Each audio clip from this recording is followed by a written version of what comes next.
Θανασιάδης αλλάζει με τον Ράτς και κάνει την κίνηση μπροστά για να πάρει από τον Ρουμάνο. Προλαβαίνει ο Περέιρα, είναι απέναντι ο Σαλπικίδης. Ο Αργεντινός κρατάει και ταλαιπωρεί τον Μιλιβόγεβιτς. Περνάει τώρα στο Σαλπικίδη, στην πλάτη του βγαίνει ο Σκόνδρας, του περνάει την μπάλα, ευκαιρία για τον ΠΑΟΚ στην περιοχή, το γύρισμα, γκολ 0-1 με τον Αθανασιάδη να ανοίγει το σκορ στο 43. Ακόμη ένα γκολ για τον Κλάους Αθανασιάδη απέναντι στον Ολυμπιακό. Ολυμπιακός ΠΑΟΚ 0-1 στο 43, η πρώτη φορά που πάτησε με αξιώσεις ο δικέφαλος στην περιοχή και βάζει τον γκολ.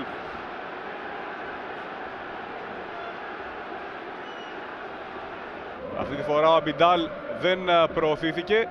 Ο Ντομίνγκες προς τα έξω, εκεί που περιμένει ο Φουστέρ με τη μία, γκολ! Απίστευτο γκολ για τον Ολυμπιακό. 1-1 με τον Φουστέρ να παίρνει την ασίστα από τον Τζόρι Ντομίνγκες και με μαγικό τρόπο να στέλνει την μπάλα στα δίχτυα του Γλίκου.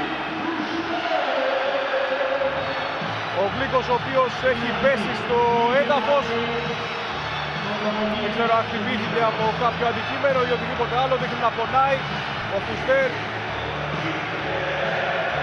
με απευθείας βολέ έκανε το 1-1. Πρώτος στην μπάλα ο Αμπιντάλ επαναφέρει. Ο Βίτορ σταμάτησε την πάσα για τον Μήτρογλου. Ελαμπτελαουί και άλλο λάθος. Γκολάσα. Πάλι ο ΠΑΟΚ θέλει να φύγει στην κόντρα με την πάσα για τον Περέιρα. Ανεβαίνει πάλι ο Σαλπικίδης. Το σούτ, την μπάλα, γκολ! Φοβερό γκολ στο 50.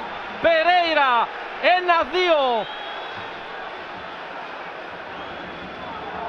Τι μάτς βλέπουμε σήμερα, τι γκολ βλέπουμε σήμερα. Ο Περέιρα, ο οποίος έβρισκε δίχτυα, είχε ένα γκολ ανά 3,5 προσπάθειες. Ο Αθανασιάδης ένα γκολ ανά 2,2 προσπάθειες. Ο ΠΑΟΚ αποδεικνύει την ευστοχία του, είναι η πιο εύστοχη ομάδα του πρωταθλήματος. Έτσι κι αλλιώς το δείχνει και στο Καραϊσκάκης.